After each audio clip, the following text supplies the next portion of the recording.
Saudações, meus queridos amigos ouvintes do canal O Hermeneuta. Nessa oportunidade, nós estaremos dando continuidade à nossa jornada pelos arcanos menores do tarô, do naipe de Copas, mais especificamente no arcano 2 de Copas, para a gente continuar aprofundando nas grandes nuances do elemento água. O Dois de Copas é um arcano que é um dos que eu vejo uma interpretação muito confusa por parte das pessoas, por falta de estudo mesmo, porque o simbolismo da carta é bem claro sobre o que ele quer refletir, e para quem entende o tarô com base nos quatro elementos e no desenvolvimento de cada uma das cartas, a interpretação que eu geralmente vejo as pessoas dando não seria dada com tanta, diríamos assim, firmeza e certeza. E com base em todo esse vídeo vocês vão perceber por que eu afirmo que essa é a interpretação correta do Dois de Copas e por que eu considero que representa isso aqui e não o que geralmente dizem. Não vou falar o que os outros dizem, vão lá assistir os vídeos, mas entendam a minha interpretação e vocês vão ver como ela é sempre muito bem embasada.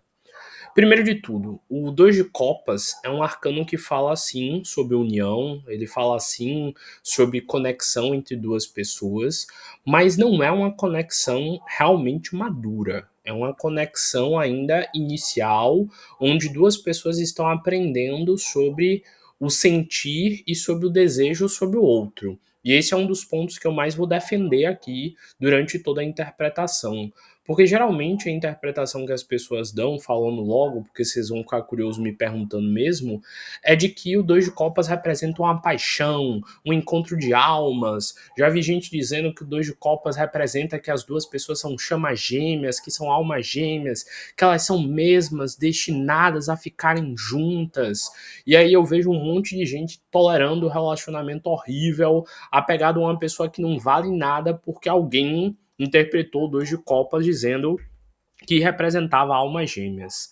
Mas bora lá, devagar com essa interpretação e com esse entendimento, que vocês vão ver aqui o que é que isso realmente representa. Se vocês estão me acompanhando aqui já em outros arcanos menores, vocês já perceberam que quanto menor o número da carta, é um sinal de que o sentimento ou a coisa sendo trabalhada naquele elemento ainda está começando. Quando eu falei do dois de ouros, eu expliquei isso. Quando eu falei do dois de paus, eu falei isso. Quando eu falei do dois de espadas, eu também falei isso. Então, como é que o dois de copa já falaria de um relacionamento de almas, de chamas gêmeas e de um relacionamento onde é um reencontro e que vocês dois ficarão juntos por muito tempo? Se o 2 ainda é a segunda carta de 14 cartas do naipe de copas. Então, primeiro de tudo, eu quero deixar claro aqui que sim, o Dois de Copas representa união, representa conexão entre dois lados, representa sim a possibilidade de fechar um negócio, representa sim a possibilidade de duas pessoas se unirem e ficarem juntas, tudo bem, tudo certo, mas ao meu ver, na minha interpretação, o Dois de Copas é uma carta que representa paixão e não amor. E paixão é algo muito diferente de amor, e é isso que eu vou explicar para vocês. Lá no 6 de copas que a gente começa a entender o que é amor, e só no 10 de copas o amor verdadeiro surge. O 2 de copas é paixão, e é isso que eu vou defender aqui até o final da carta, e vocês vão ver como tem lógica a minha interpretação. Primeiro de tudo, começando aqui com a numerologia, vão lá e assistam um vídeo Numerologia Descomplicada, que eu explico o que o 2 significa, mas o 2, ele representa o processo da dualidade. Vamos dizer que você nasceu e encarnou homem, e você tem todas as características masculinas nessa encarnação. Quando você começar a estudar, aprender e começar a polir as suas atitudes masculinas, você vai perceber que no seu inconsciente existe uma parte feminina que precisa ser encontrada, trabalhada e equilibrada, chamada ânima. Eu explico isso com muito mais profundidade no Arcano dos Enamorados, então aqui eu não vou me aprofundar nisso, mas basicamente o 2 aqui é o processo de uma pessoa, aos poucos, integrar a sua parte inconsciente que ela precisa conhecer. Então, Se você é mulher, se considera mulher e se vê como mulher aqui nessa interpretação, ou seja lá qual seja a sua opção, você tem que entender que uma parte oposta inconsciente sua existe dentro de você e que durante toda a vida você vai ter que encontrar, conhecer e trabalhar essa parte inconsciente oposta sua através da meditação, do autoconhecimento, para que vocês se equilibrem. E todos os primeiros relacionamentos que você vai ter na sua vida serão relacionamentos de paixão para que você possa amadurecer e evoluir. Então, o Dois de Copas, ele fala sobre os primeiros namoricos da vida. Fala sobre aqueles namoros de adolescente, que tem muito fogo, que tem muito desejo, mas pouca substância. É aquele relacionamento que você quer a pessoa porque ela é bonita, porque ela é gostosa, mas se vocês param para conversar mais, vocês veem que vocês dois têm coisas muito diferentes e interesses e objetivos muito diferentes. Por quê? Porque o Dois de Copas ele fala sobre paixão. Paixão é uma palavra que vem lá do grego patos, que era doença. Porque, segundo os antigos filósofos gregos, a paixão era uma doença mental. Porque quando você está apaixonado por alguém, você vê essa pessoa sendo mais bonita do que ela realmente é.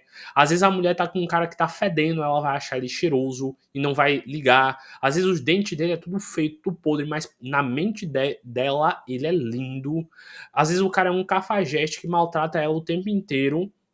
Todas as amigas avisam ela, a família olha aquilo e acha horrível, mas na mente dela ele é só difícil, mas com ela, que conhece na intimidade, ele é um cara bom. Então, o Dois de Copas ele fala sobre paixão. Ele fala sobre esse sentimento de desejar o outro pela parte mais superficial possível do outro e de como, durante esse estado de paixão, a gente vê a outra pessoa como se ela fosse a pessoa mais perfeita, brilhante e incrível do mundo. Mas a gente sabe que o tarô, no naipe de copas, ele não para no 2 de copas. Vai ter que vir o 3 de copas, o 4 de copas e todas as cartas em diantes. Então, se você realmente quer ter domínio sobre a sua vida emocional e controle sobre as suas emoções, não adianta você parar no 2 de copas, não é? Você vai ter que seguir o caminho.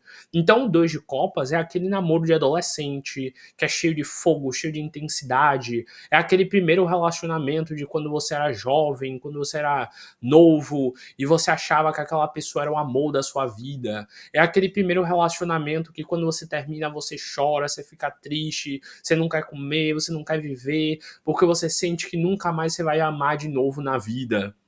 É aquele primeiro relacionamento que quando termina, você fica mal por dias e você acha que nunca mais na vida você vai amar de novo, porque só aquela pessoa conseguiu acessar e encontrar as suas emoções de verdade. Então, o Dois de Copas é aquele nosso primeiro amor idealizado. A gente acabou de sair do As de Copas, a gente começou saída do início da vida agora. Então, Dois de Copas é uma carta que fala, sim, sobre um fogo entre os dois lados, sobre o interesse entre os dois lados, sobre uma paixão dos dois lados, mas é uma paixão e não um amor.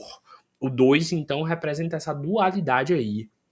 Lá na psicologia analítica junguiana, é muito comum ser dito que os nossos relacionamentos, eles são projeções. Então, eu sou um homem que estou aqui explicando para vocês. Quando eu estiver namorando uma mulher, essa mulher, ela terá as mesmas características que a minha ânima interna tem, que a minha parte feminina interna e inconsciente tem. Por isso que geralmente a gente se apaixona por alguém que tem as características que a gente não tem.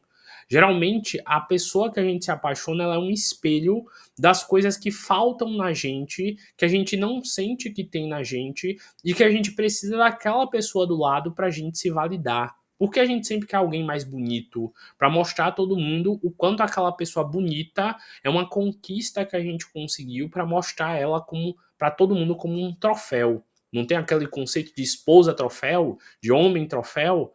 É aquela pessoa que às vezes você quer para mostrar que você conseguiu, para mostrar que ela tem um nível a mais do que você, para você se esbanjar. Então aí de novo a gente vê patos, uma paixão no sentido de que quando você está amando, você fica cheio de sentimento, é aquele coração quentinho, é aquela saudade, você pensa o dia inteiro na pessoa, você quer aquela pessoa a todo custo. E o 2 de copas ele representa essa paixão. ou então um amor, entre aspas, imaturo. Mas, de novo, para mim é paixão. Depois pesquisem na psicologia e etc. a diferença entre paixão e amor. Eu vou explicar um pouco mais para frente, mas entendam, paixão e amor são coisas diferentes. A gente vive buscando paixões, mas o que realmente nos complementaria seria o amor. Então, sim, o Dois de Copas fala sobre encontros necessários para o nosso amadurecimento na nossa vida, fala sobre encontros necessários para a gente aprender. Então, aqui pode falar sobre negócios, fala sobre, sei lá, um amigo que você vai encontrar para abrir junto um negócio junto com ele, porque às vezes a gente precisa de um sócio, porque a gente sozinho não consegue fazer tudo. Às vezes a gente precisa de alguém para administrar enquanto a gente é a parte criativa. Então, no de Copas fala aí sobre trocas valiosas, fala sim sobre trocas onde os dois lados saem ganhando. Tudo bem, é uma paixão, mas não é porque é uma paixão que deixa de ser bom.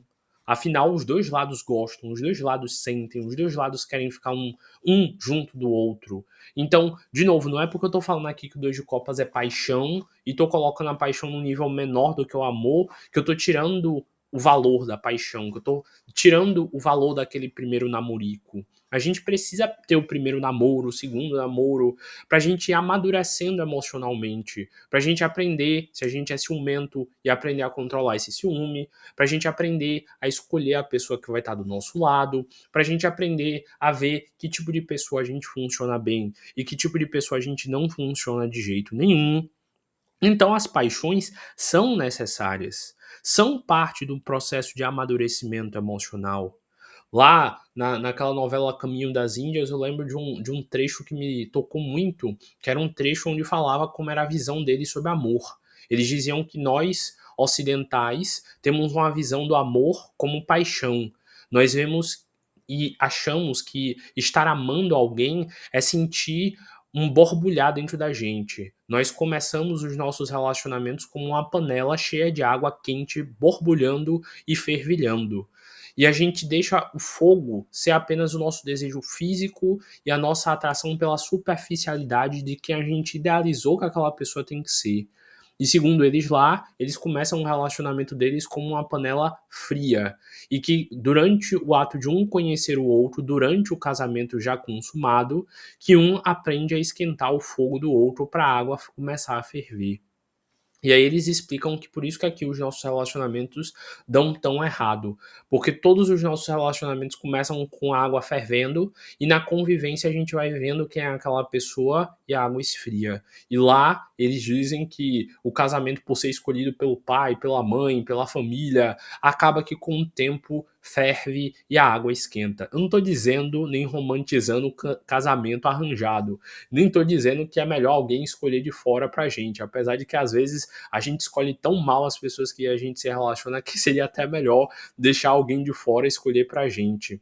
Mas o que eu tô dizendo é que nós, muitas das vezes, embebidos pela paixão, queremos tentar transformar um relacionamento que nitidamente não tem como dar certo em algo passível de união. A gente quer ter aquele relacionamento de filme, que alguém sai correndo pelo outro no aeroporto enquanto o outro está indo embora. A gente idealiza que o amor ele tem que ser cheio de oscilações, que o amor ele tem que ser intenso, tem que ser que nem uma montanha russa. A gente acredita e entende que o amor, ele muitas das vezes, pelo aquilo que a gente consumiu, leu em livros, leu em textos, em filmes, viu, em músicas, a gente acredita que o amor tem que ser daquela forma, com altos e baixos e com intensidade, sendo que o amor de verdade, não a paixão, porque até agora o que eu estava definindo era a paixão, o amor é calmo, é tranquilo, é previsível. Amor é aquela pessoa que você pode contar quando você estiver doente e ela vai realmente te cuidar. Amor é aquela pessoa que vai ficar com você do teu lado, mesmo quando o seu corpo não for mais bonito, quando o seu corpo estiver enrugado. É aquela pessoa que te ama pelo seu jeito, não pela sua aparência. E nós, quando somos jovens, tendemos a escolher pessoas pela aparência física, pelos traços físicos. Olha que rabão, olha que peitão, olha que braço forte daquele homem, olha que homem alto. Só que É a pessoa que você vai conviver em casa todos os dias que vai te deixar apaixonado ou que vai te fazer descobrir amor. E o Dois de Copas ele fala exatamente sobre esse início desse processo de descoberta, sobre como são as relações. Porque o As de Copas é o início, é a sua Copa, só você existindo no mundo. O Dois de Copas é o momento onde você começa a perceber que você precisa interagir com as pessoas no mundo ao seu redor. São as suas primeiras amizades da infância, são seus primeiros relacionamentos. E o Dois de Copas ele fala sobre relações e sobre como nós devemos buscar sempre estar em relações onde eu ganho e você ganha, onde eu aprendo e você aprende, onde os dois lados saem felizes da relação. Segundo a psicologia, o nosso cérebro ele cria camadas sedimentares de comportamento. Então é muito importante a gente analisar o primeiro relacionamento que a gente teve na vida, porque muitas das vezes a gente acaba colocando em todos os relacionamentos seguintes um padrão que o primeiro tinha. Se você sempre teve amizades ruins, você vai continuar sempre escolhendo amizades ruins. Se você escolheu namoros ruins, você vai ter uma tendência a sempre escolher a pessoa e ter, entre aspas, o dedo podre. E o Dois de Copas fala exatamente sobre isso, sobre relações de equilíbrio. Se você observar as duas pessoas aí na carta, tem basicamente a mesma altura. Ambos têm uma copa na mão. E ambos estão meio que indo apertar a mão do outro para fazer essa troca de copas no sentido de, olha, eu te dou algo de igual valor do que você está me retribuindo. E o Dois de Copas ele está nos ensinando exatamente isso. Na vida, você sempre vai ter que estar em relações onde você ganha o mesmo que a pessoa recebe de conviver contigo. E, a menos que vocês dois estejam saindo ganhando, você deve sair dessa relação se um começar a ganhar mais que o outro. Óbvio que eu não tô sendo literal aqui. Se você tá namorando alguém e, sei lá, o cara que você tá namorando perdeu o emprego, você pode ficar um mês, 2 meses ajudando ele até ele se reerguer. Ou então, se você caiu doente, ele pode ir para sua casa cuidar de você uma semana, 2 semanas também até você se reerguer. Aí é um namoro, é um vínculo mais sério, é um vínculo mais complexo. Mas vamos dizer que já passou um tempão, ele só fica largado dentro de casa, não tá nem tentando achar um emprego e tá totalmente acomodado. Isso daí já virou desigual. Então, enquanto a pessoa está fazendo por merecer e se esforçando, mantenha o vínculo. Mas se essa pessoa se entregou e deixou de lado qualquer esforço que ela poderia fazer, corte e saia fora. O Dois de Copas ele fala sobre relações de trocas equivalentes. E tudo que a gente faz em sociedade é um tipo de troca. Todas as suas amizades, todas as suas relações, todas as pessoas que estão ao seu redor por algum motivo.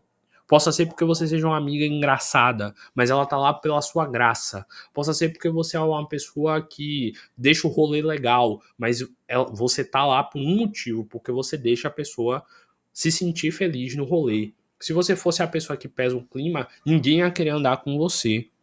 Então, toda relação onde tem pessoas e grupos são feitas de trocas implícitas, onde um auxilia o outro, onde um faz um bem pelo outro, e enquanto tudo estiver equilibrado, tudo funciona. E eu tô falando aqui tanto de namoro quanto de, sei lá, uma relação de sócios. Vamos dizer que vocês dois na empresa fazem o mesmo trabalho. Se um ganhasse muito mais que o outro, como é que ia ficar a sensação? De que um está sendo lesado, não é isso?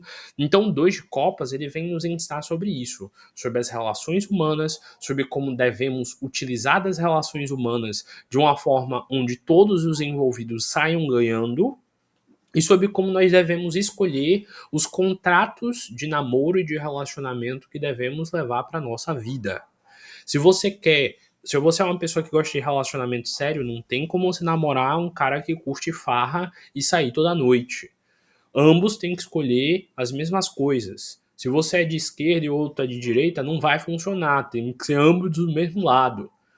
Vocês têm que ter coisas em comum para que ambos estejam trabalhando pelos mesmos objetivos na vida. Senão, a longo prazo, vocês vão quebrar.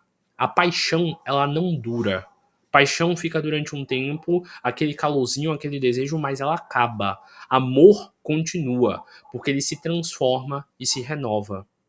Tem um livro muito bom, para caso vocês queiram aprender sobre isso, que se chama Felicidade Conjugal de Tolstói. É muito bom. Também tem aquela série de filmes Antes do Amanhecer, que é também muito bonito, que fala sobre o amadurecimento de um casal e dessa transição da paixão para o amor. E o Dois de Copas, ele vai sempre falar sobre isso, sobre essa relação de aprendizado entre o início de uma relação e como um cuida do outro durante essa relação. Então, dizer que o Dois de Copas saindo numa tiragem é um sinal de que essa pessoa é sua alma gêmea, sua chama gêmea, meu Deus do céu, é muita falta de estudo de tarô. É muito desconhecimento simbólico. Como é que na segunda carta do naipe de copas eu já vou ter um amor pra vida toda? Se fosse 10 de copas, eu até aceitaria. Eu até toleraria mais. Mas o 2 de copas, vocês estão precisando ler e estudar mais sobre o tarô. Então, o Dois de Copas seria tipo aquela pessoa que você talvez tivesse a sensação de já conhecer, uma certa confiança, um certo interesse, uma certa relação de conexão profunda. Primeiro de tudo, eu vou dar uma curiosidade aqui antes de ir para os detalhes da carta, porque também ninguém explica os detalhes da carta. Se vocês observarem, a roupagem do homem do lado direito, ou mulher, não dá para definir, lembra muito a roupagem do louco. Tanto que ele tá com uma coroa de rosas, de flores, na cabeça dele, assim como o louco tem uma pena lá na cabeça que eu já expliquei pra vocês o que significa. Que pode ser uma representação, a pena da deusa Maat e da sua pureza de ideais. E a roupa desse homem aí, ela tem várias flores, mostrando aí que aos poucos ele tá já no processo de iniciar o seu desabrochar. Algumas pessoas dizem que ele parece com o Pajem de Paus, mas nada a ver, porque a roupa do Pajem de Paus tem várias salamandras de fogo, que eu expliquei lá no vídeo, que é um símbolo do elemento fogo. E aqui a gente vê flores, que é um símbolo neutro. Então, lembra muito o louco esse cara. E o louco estar aí seria uma representação da ideia. Lembrando, aqui é só uma curiosidade. Não significa que esse cara aí da carta é realmente o louco. Não tô dizendo isso. Mas esse cara aí, seu louco, faz muito sentido, faria muito sentido nessa análise, porque seria tipo o momento de início do amadurecimento desse homem para a jornada de vida dele. E de novo, o louco é a primeira carta, o 0 ou 22. Então, o louco, ele representa exatamente esse início, esse momento onde você ainda está aprendendo as coisas da vida como se fosse pela primeira vez. E algumas pessoas interpretam que essa mulher ou homem de branco e azul aí lembra muito as vestes da alta sacerdotisa, o que também faria muito sentido, já que a alta sacerdotisa é a primeira carta com cunho espiritual depois do mago. É a primeira carta que fala sobre uma união divina. É uma primeira carta que lembra de que estar namorando ou estar casado com alguém não é só uma escolha sentimental, é uma escolha espiritual também. Porque eu tenho uma missão para realizar junto com a minha namorada, eu tenho uma missão para realizar junto com a mulher que eu estou casado. Não é só porque eu achei ela bonitinha, interessantezinha e porque elas gostam das coisas que eu. Nós dois temos algo espiritualmente para aprender juntos. Quando eu começo num relacionamento com alguém, os meus guias têm que me proteger e proteger essa pessoa também. Afinal, o que acontecer de ruim com ela vai me afetar. Então, namorar alguém e decidir estar cuidando da vida de alguém junto com a sua vida é algo muito sério. Eu já vi muita gente que tinha uma vida ótima, começou a namorar alguém e a vida foi pro chão. Por quê? Muita da energia que era pra estar mantendo a vida dela boba ia pra cuidar do cara que era um cafajeste. E essa energia que era gasta pra tentar resolver e melhorar ele acabava esgotando toda a proteção energética dela. E os dois iam pra merda. E eu cansei de ver casais assim terminarem, a vida da pessoa que era, entre aspas, mais evoluidinha, que tinha uma energia melhor, voltava a ficar maravilhosa e a vida da outra pessoa ia pra merda, ficava horrível. Então, pensem muito bem antes de seguir um relacionamento pela paixão. Pensem muito bem antes de seguir um relacionamento pelo fogo do momento e do desejo. Porque senão vocês vão ferrar toda a encarnação de vocês. Se a pessoa que estiver do lado de vocês for ruim. Tanto que tem aquele ditado, né? Antes só do que mal acompanhado. Porque realmente, se você estiver mal acompanhado, sua vida vai pra merda. E vocês vão ver lá nas próximas cartas Por exemplo, o Três de Copas, como eu vou explicar sobre como fazer boas escolhas de quem vai estar ao seu pé, perto de você e quais serão as suas boas amizades. Mas aqui a gente já começa a entender o delinear do que seria o Dois de Copas e de qual tipo de união tem aqui. Lembrando, não é literalmente aqui o louco e a alta sacerdotisa. A gente só olha aí como o desenho deles e a roupa deles é bem parecida e lembra realmente isso. E agora eu vou passar mais detalhadamente a cada símbolozinho da carta para vocês perceberem por que eu dou essa opinião de que é um começo de desenvolvimento dos vínculos afetivos. Ah, só lembrando, se vocês observarem a cabeça aí dessa mulher que parece com as roupas da alta sacerdotisa, vocês vão ver que na cabeça dela tem uma coroa de louros. E a coroa de louro geralmente era um símbolo de bênção do deus Apolo, que era o deus oráculo, que era o deus capaz de ver o futuro, que era o deus também dos médiums, que ajudava você a ver o lado espiritual. Então também faria muito sentido essa correlação aí, como se ela fosse a alta sacerdotisa, também começando a perceber que não adianta viver só a vida física e pensar apenas no material na hora da escolha de um amor. No caso, o louco. A gente também tem que ver a parte espiritual, a nossa conexão divina e se aquilo vai ser bom para a evolução do nosso espírito. No caso, a mulher, no caso, a alta sacerdotisa. Então, de novo, aqui a gente vê as polaridades sendo trabalhadas. Mas bora então agora para os detalhes específicos da carta que provam essa minha tese e que fazem vocês começarem a tentar entender e perceber melhor o lado espiritual também do que está sendo ensinado aqui. Primeiro de tudo, o que mais prova que essa minha teoria e que vai embasar toda ela é o ponto da carta que absolutamente ninguém fala e absolutamente ninguém interpreta. Pelo menos eu nunca vi ninguém explicando isso daí, tirando em alguns livros que eu li que davam uma explicação um pouquinho mais aprofundada. Em todos os vídeos que eu pesquisei sobre essa carta antes de gravar o meu vídeo, eu não achei ninguém explicando por que tem um caduceu alado no centro da carta. Quer dizer, eu vi uma pessoa explicar, mas foi uma explicação tão meia boca que eu nem considero. Então, se as pessoas entendessem o que é um caduceu, o que é esse símbolo e qual a significância dele na carta, provavelmente não interpretariam da forma que interpretam. Por quê? A gente tem que entender que o tarô ele é uma ferramenta séria, onde cada mínimo símbolo que foi posto aí tem um significado. Eu lembro lá no vídeo que eu falei sobre o Rei de Paus, tinha uma lagartixa no chão. E aquela lagartixa tinha um simbolismo. Era uma salamandra de fogo. Então, se tem na carta, e tem um destaque tão grande na carta no centro dela, chamando tanta atenção esse caduceu, é porque ele tem um grande significado aí, e todo mundo que interpreta ou lê essa carta e fala dela ignora completamente o caduceu, talvez saiba e não queira falar, o que eu acho difícil, mas simplesmente ignora o fato dele estar ali. Bora lá então para vocês entenderem o que é o caduceu. O caduceu de Hermes ou caduceu de Mercúrio é um símbolo muito conhecido desde a antiguidade.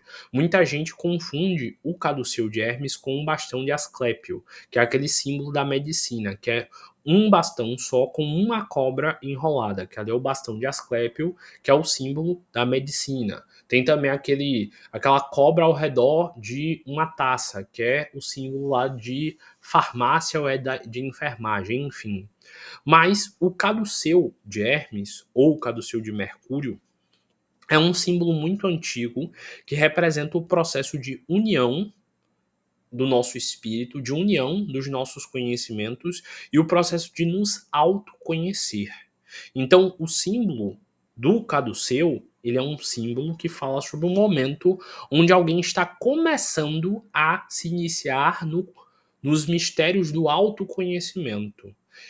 Tanto que era o símbolo do início do estudo do hermetismo.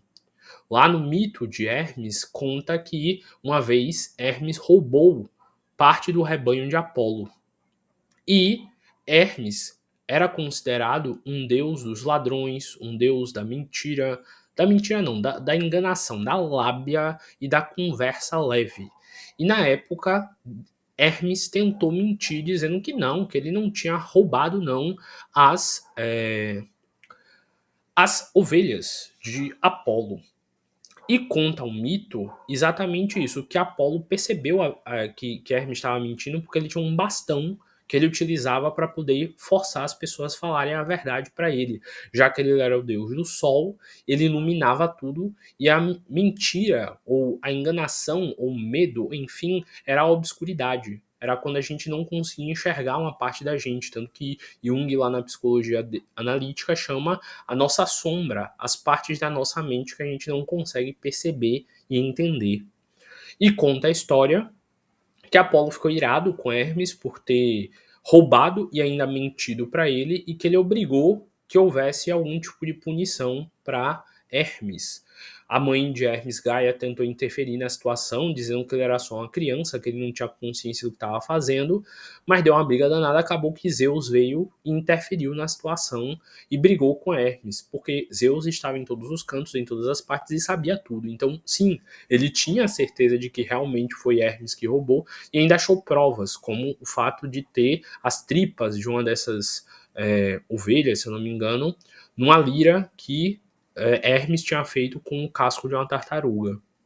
Enfim, conta o mito de que Zeus deu uma punição para Hermes, de que Hermes jamais poderia falar a mentira novamente. Só que Hermes foi lá e retrucou a Zeus dizendo que falar a verdade para sempre ele não poderia, mas que ele sempre falaria meias verdades. E aí o hermetismo surge disso, porque o hermetismo ele é uma doutrina que é feita de meias verdades, onde a gente ensina parte do processo e a pessoa tem que aprender o resto dela sozinha. É a diferença entre conhecimento técnico e conhecimento empírico. Eu posso dizer para você que, sei lá, fazer exercício todos os dias faz bem para a saúde, mas só você fazendo exercícios todos os dias e sentindo como seu corpo fica, você vai ter certeza daquilo que eu falei.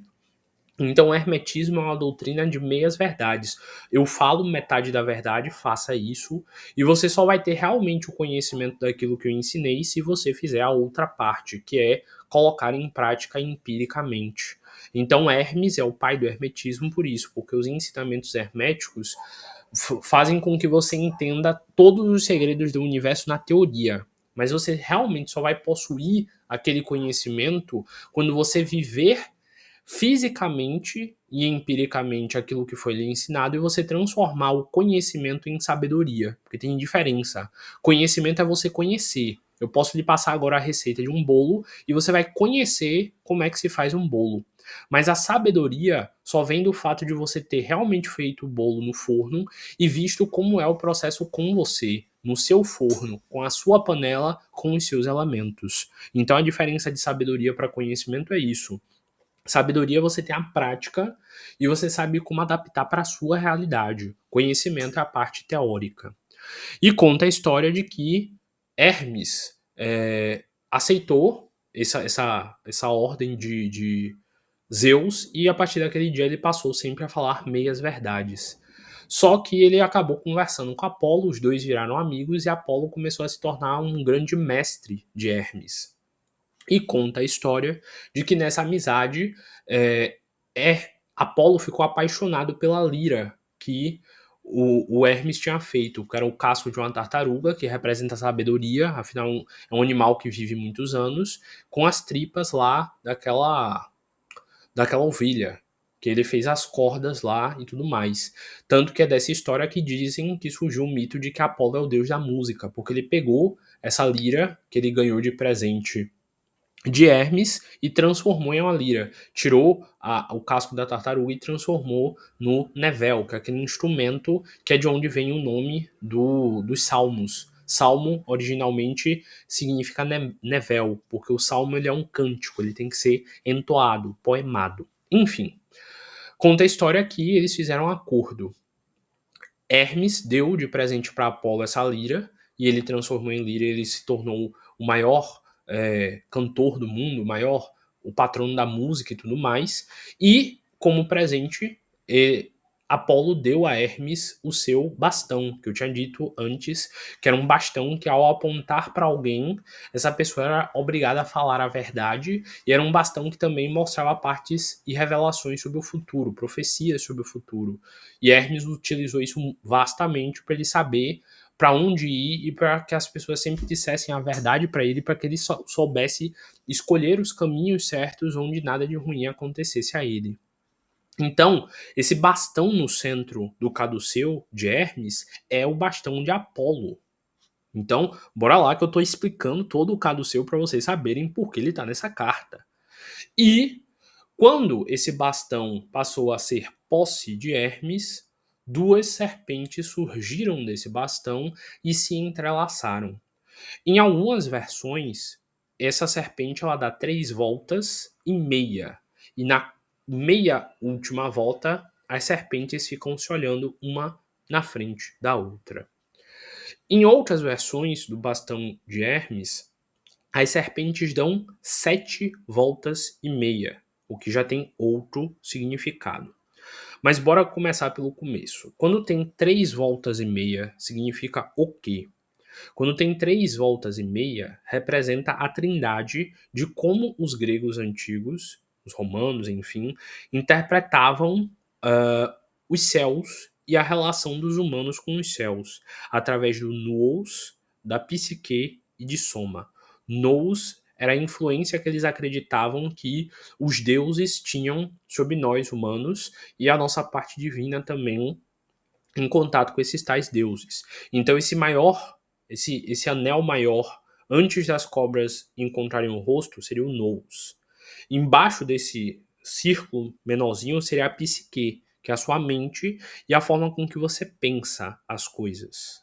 E o anel menorzinho, que é o da pontinha do bastão, seria a soma, que é o nome dado ao nosso corpo. Já ouviu falar de doença somática? É uma doença criada pelo seu corpo, pela sua mente? Então, esses 3 círculos menores, essas 3 primeiras voltas, representam o nosso corpo humano, a nossa mente, a nossa conexão com os deuses através das nossas preces, e a quarta e última volta, que está as duas serpentes se olhando, representa exatamente o processo de se autoconhecer. Olhar para dentro de si, o conhece-te a ti mesmo. Então essa é uma das primeiras interpretações para o simbolismo do caduceu.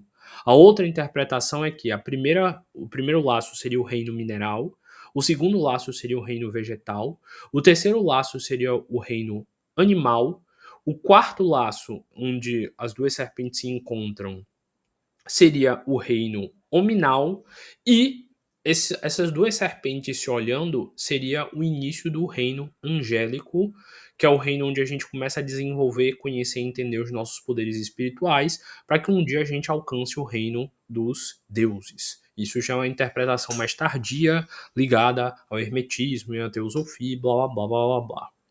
E se vocês observarem, o formato que esse caduceu faz é o formato de dupla hélice, igual o do DNA. E olha que Hermes era o deus dos conhecimentos ocultos. Como naquela época, o símbolo que representava o nosso interior e a nossa conexão com Deus tem exatamente o símbolo do DNA. E também tem outra versão que uma dessas serpentes é verde e outra é vermelha. Uma se chama Forhat e outra Kundalini. Forhat seria a força idealizadora que vem de Deus de cima para baixo e vem para nossa mente através da intuição. E Kundalini seria a força materializadora, que seria quando você coloca em prática aquilo que a sua mente idealizou. Vou fazer um bolo. Minha mente idealizou. Forrat, força idealizadora. Vou assar esse bolo, vou misturar os elementos e vou realmente fazer esse bolo. Kundalini, força materializadora. E esse caduceu, em muitas representações, estava sempre encostado na terra, representando o ato de estar estabilizado, de estar ligado com a essência da terra, de estar embasado. Só que, originalmente, o bastão de Hermes, o caduceu de Hermes, nessa parte onde as serpentes se olham, um pouco acima dela tem uma bola de ouro. E essa bola de ouro é o símbolo lá na astrologia do planeta Sol. Lembrando que na astrologia chama-se planeta porque a etimologia da palavra planeta é viajante. E como o Sol é um viajante dos céus, ele é um planeta pela astrologia, assim como a Lua também é um planeta para a astrologia, mesmo ela sendo um satélite pela astronomia. Na astrologia é planeta. Então, no caduceu de Hermes original, não existe essa cabeça de leão nem essas asas. Então, no caduceu original, ele representa o momento de ascensão e de pureza, onde nós começamos a trabalhar a nossa luz interna, o nosso sol interno. E na ponta do bastão tem um símbolo de um sol, porque lembrem-se, é o bastão de Apolo, que Hermes transformou no caduceu dele. Então, o fato de ter um leão aí e de ter uma asa aí é o que muda todo o significado do caduceu, porque aí não é mais um caduceu de Hermes. O caduceu seria lá no 10 de copas, onde a união perfeita acontece. Aqui é um caduceu com um leão e com asas, e tem outro significado. Mas antes de dar o significado dele, vou falar também sobre o caduceu com 7 voltas e meia. Com as 7 voltas e meia representam os 7 chakras. O chakra genésico, básico, solar, cardíaco, laríngeo, frontal e coronário. Então, quando o caduceu tem 7 voltas, ele está representando cada um dos nossos chakras.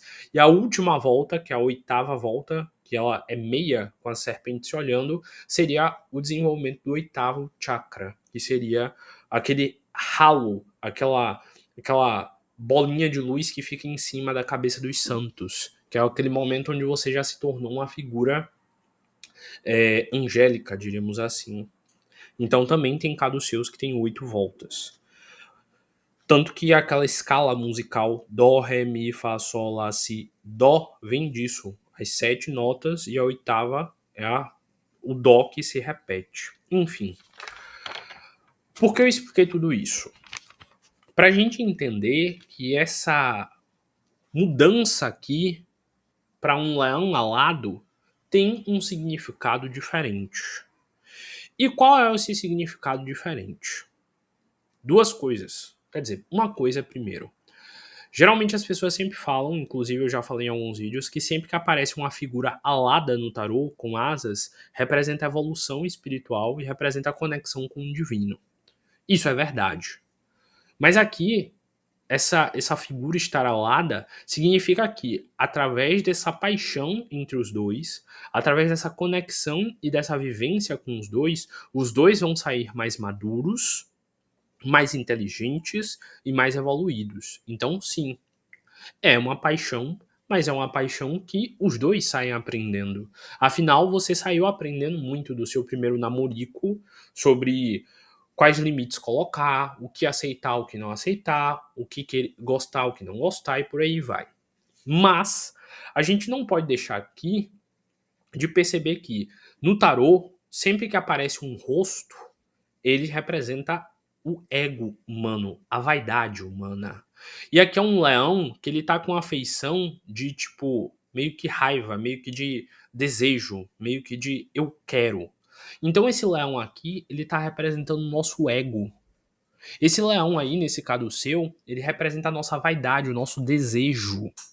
Esse leão aí, então, ele tá representando o ato de você querer a outra pessoa por paixão, por desejo carnal, por desejo físico, por interesses humanos, demasiadamente humanos.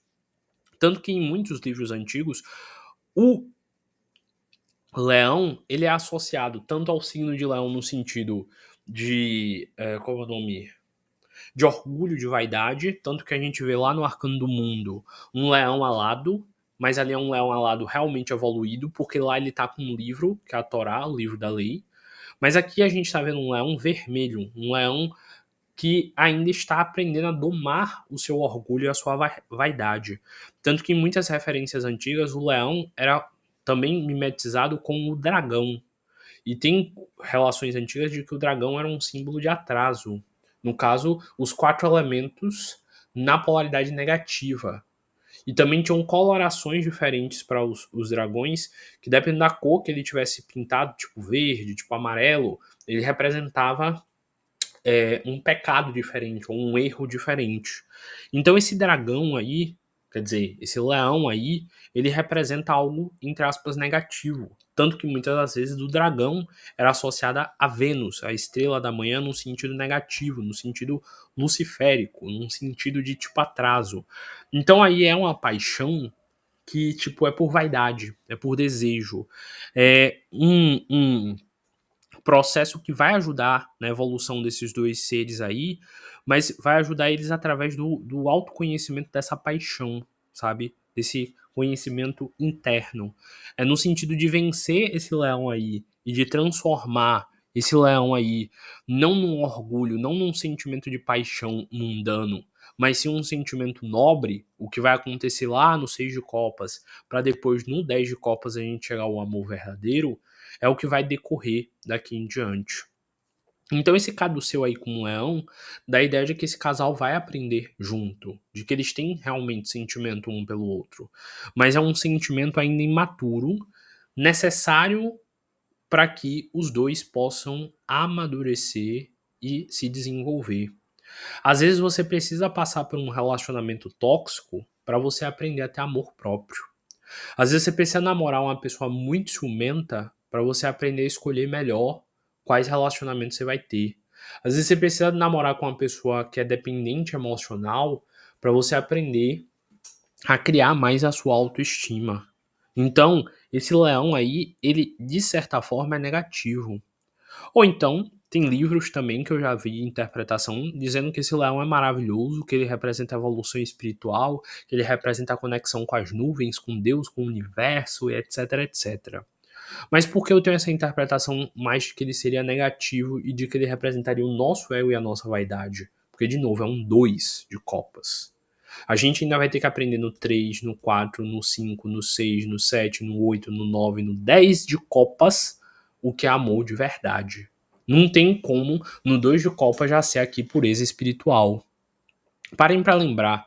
O 2 de espadas representa o quê? Dúvida, insegurança e medo. O 2 de ouros representa o quê? Dúvida, insegurança e medo em relação ao lado financeiro, enquanto que o 2 de espadas representa dúvidas mentais. O dois de paus representa o quê? Uma pessoa em dúvida sobre quais decisões tomar para poder ter o melhor futuro para ela. Como é que o 2 de copas já seria um amor perfeito? Uma união de almas, uma alma gêmea, se é o 2 ainda. Então, de novo, tá faltando a galera aí pesquisar, estudar um pouquinho a carta, porque elas estão embebidas muito pelo significado mais intuitivo, mais ordinário da carta, e não estão indo para a parte simbólica do desenho de quem criou essa carta em si, do porquê tem esse caduceu aí no meio. Então, esse caduceu com o leão aí, ele representa o processo da gente vencer o nosso dragão interior, que seria o nosso ego, o nosso orgulho, a nossa vaidade, vencer os dragões, entre aspas, de umbral, como chamar no espiritismo, vencer o nosso ego de querer alguém pelo casco que ela é, pela casca que ela é, pela beleza física dela e não pela essência, pela pessoa que ela é, por aquilo que ela tem como atitudes e pelo que ela é por dentro. Então a gente precisa trabalhar esse processo do caduceu aí, que é realmente um símbolo de evolução, mas no sentido de que existirá uma evolução no encontro desse casal. Às vezes você precisa realmente conhecer uma pessoa. Às vezes realmente é um encontro de almas. Mas é um encontro necessário porque você precisa aprender coisas com aquela pessoa e aquela pessoa precisa aprender coisas com você. Por isso que é tão intenso, por isso que cria tanto burburinho dentro da sua alma. Por quê? Porque o seu espírito quer passar por aquela experiência para amadurecer. Então, por isso que a gente vê aí um caduceu com um leão, representando um ego e uma vaidade que essas pessoas estão movidas na hora de escolher porque elas querem um ao outro. E aí a gente vê de novo os dois aí fazendo a troca, um tá beneficiando o outro. Eu já expliquei sobre a coroa de louros em um e sobre a coroa de flores no outro, representando a pena lá do como é o nome? Do louco e da deusa Maat. Eu já expliquei a roupa de cada um. A gente vê, até as roupas são complementares. Uma roupa é mais esbranquiçada e mais azulada, representando talvez o elemento água e o elemento ar, não sei. E o outro tem uma roupa mais terrosa, mais amarelada, mais de ouro e também elementos mais vermelhados, talvez representando a terra e o fogo. E aí a gente vê também que no centro da carta dá a ideia ali de uma casa, de uma família feliz, e a possibilidade de que lá na frente, caso esses dois transformem essa paixão em amor, que eles possam realmente ficar juntos. Mas quantas pessoas aí você conhece que naquele primeiro namorico de infância ficaram juntas até o final da vida? Eu conheço pouquíssimas pessoas. E as poucas pessoas que eu conheço dessa época de escola hoje em dia estão terminando o relacionamento e se divorciando. Então, assim, geralmente não é de primeira que a gente acerta no amor, não. Então é bom a gente refletir esse ponto aí. Mas, bora lá continuar na interpretação da carta. Sem falar, é claro, que existem 7 tipos de amor lá para os gregos antigos. Então, só de ter um caduceu de Hermes aí, a gente pode entender que o fato desse símbolo estar aí está dando a ideia de que é uma descoberta ainda dos primeiros tipos de sentimento. Porque geralmente aqui a gente confunde amor com o amor que os gregos chamariam de amor eros, que é aquele amor apaixonado, aquele amor sensual, aquele amor com atração física pelo corpo, pelas curvas ou pela beleza da pessoa, é aquele amor vaidoso que você quer mostrar para todo mundo. Então, ter um caduceu aí, que dá a ideia de que os mistérios herméticos estão dominando aquela carta, dá a ideia exatamente disso, de que é um amor que é o início de um aprendizado. Só para vocês terem conhecimento, de novo, para mim, um dois de copas é uma carta que fala sobre paixão e não amor. Vamos relembrar aqui rapidinho os 7 amores gregos. De novo, o primeiro seria o amor eros, que é esse que a gente conhece, que é o amor por desejo físico e mais químico, aquele fogo no rabo, como diz a expressão. O segundo amor seria o amor filia, que é o amor amizade, que é aquele vínculo de lealdade, de confiança, de companheirismo, onde você gosta da pessoa, mas muitas vezes não tem um sentimento romântico, é aquele amor de amigo, o amor filha. O terceiro amor seria o amor estorge. Eu não sei se é assim que se pronuncia, mas é o amor familiar. É o amor que você tem pela sua mãe, pelo seu pai, pela sua irmã, pelos seus irmãos e por aquelas pessoas que cresceram junto contigo e que você sabe que você pode contar porque é sangue do seu sangue. Tem também o amor ágape, que é o amor incondicional, que é aquele amor de Deus pela gente, que a gente pode errar, que a gente pode fazer tudo o que for, Deus continua nos amando, nos perdoando e tendo paciência conosco. Tem o quinto amor, que é o amor pragma, que é aquele amor duradouro, que é um amor comprometimento, que é o amor de uma relação tipo 10 de copas. Inclusive, o 6 de copas, eu diria que ele é um amor filha, um amor filha com um estorge, que é um amor amizade com um amor familiar. Já que o 6 de copas mostra duas criancinhas trocando copas inocentemente. Mas sim, o pragma seria o amor do 10 de copas, que é um amor duradouro, um amor, entre aspas, verdadeiro. Tem também o sexto amor, que é o amor ludus, que é um amor lúdico, que é aquele amor de brincadeira, onde vocês estão brincando um com o outro, onde vocês estão meio que flertando um com o outro e começando um relacionamento. Então, dois de copas, se a gente fosse adaptar, seria o amor eros com o amor ludus, já que é um início de flerte, o dois de copas ali.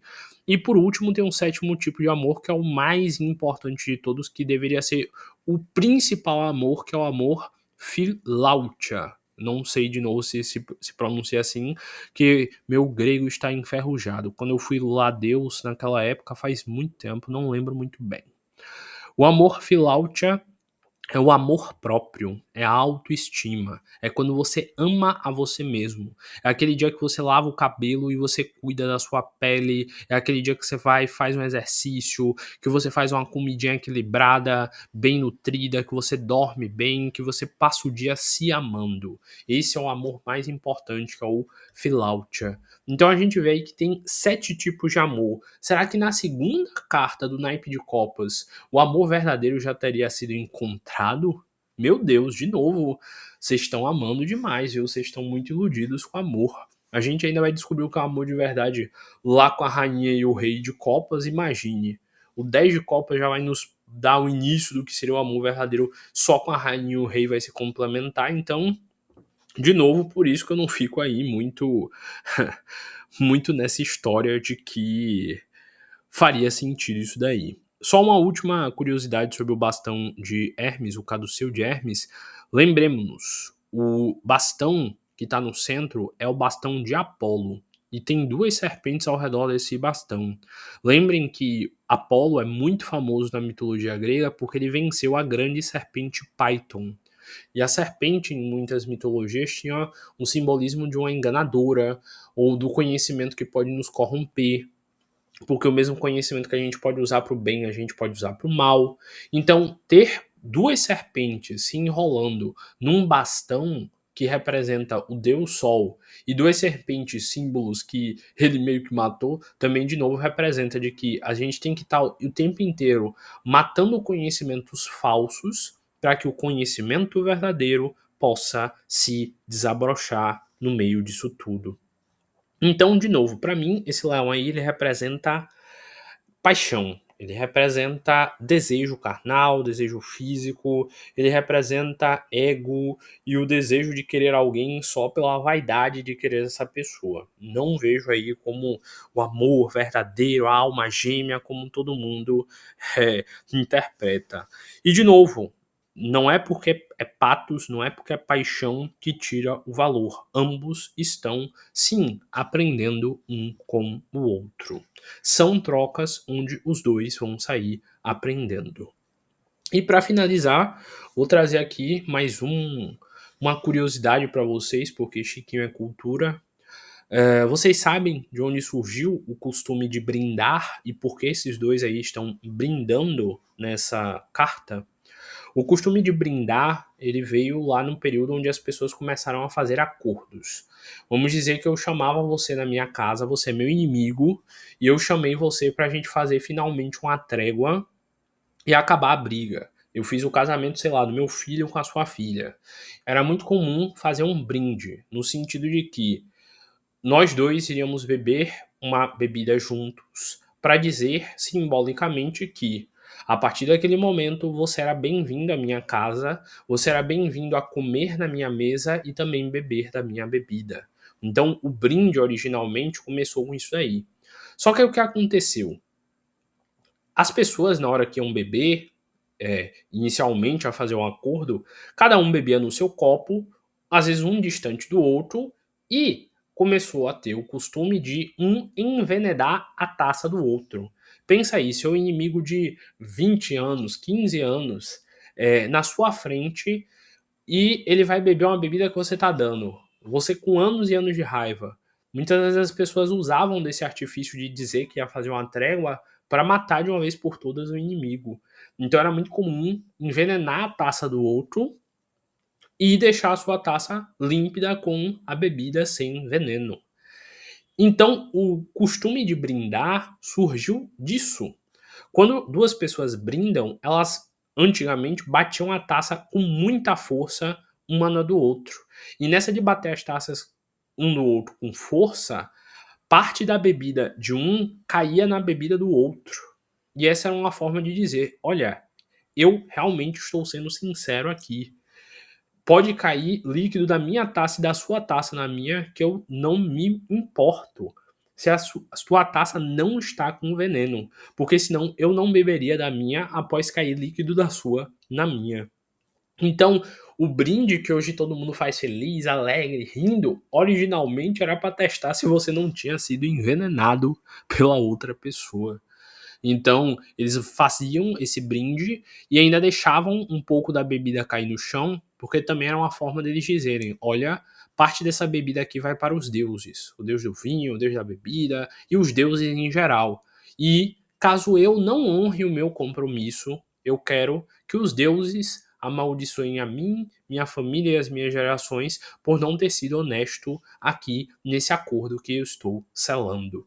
Então, só para deixar ainda mais claro, esse brinde aí do Dois de Copas é também uma amostra de que um confia no outro e de que um vai realmente entregar ao outro aquilo que esse outro está, digamos assim, cobrando, querendo naquele acordo. Então por isso que eles dois aí estão brindando, para mostrar um ao outro de que ambos têm boas intenções ao criar esse vínculo.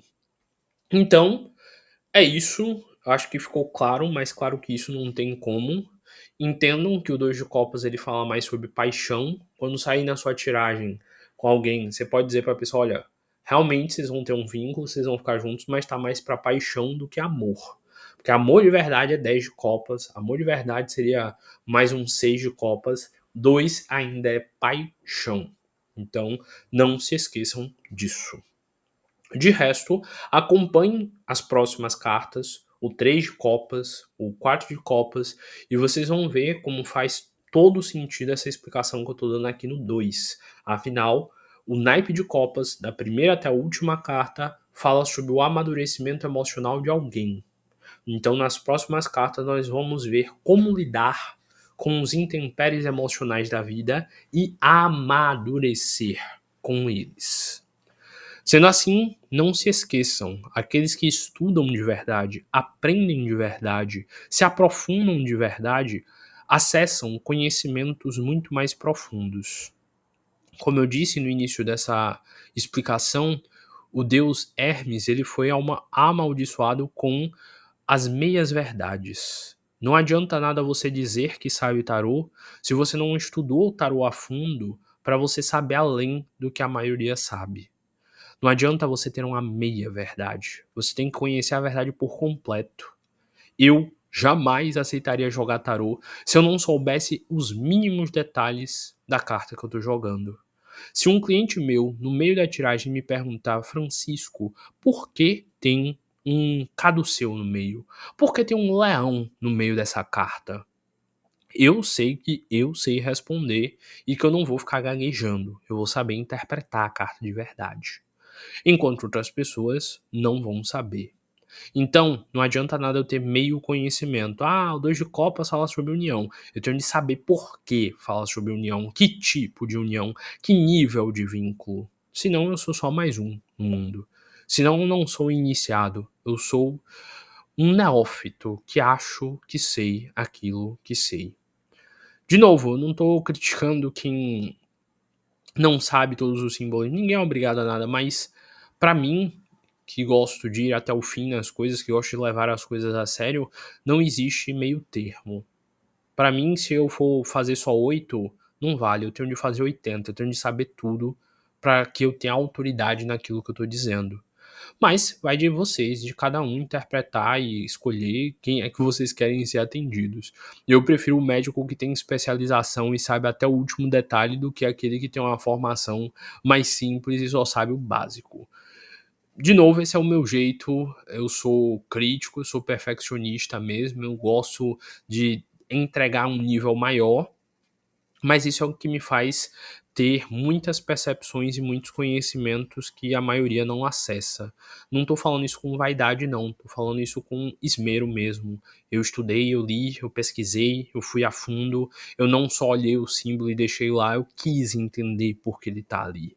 E eu quero que vocês que aprendam comigo tenham esse nível de preciosismo, esse nível de estudo, esse nível de foco. Porque eu acredito que é só assim que você descobre e percebe que o sucesso é a única possibilidade.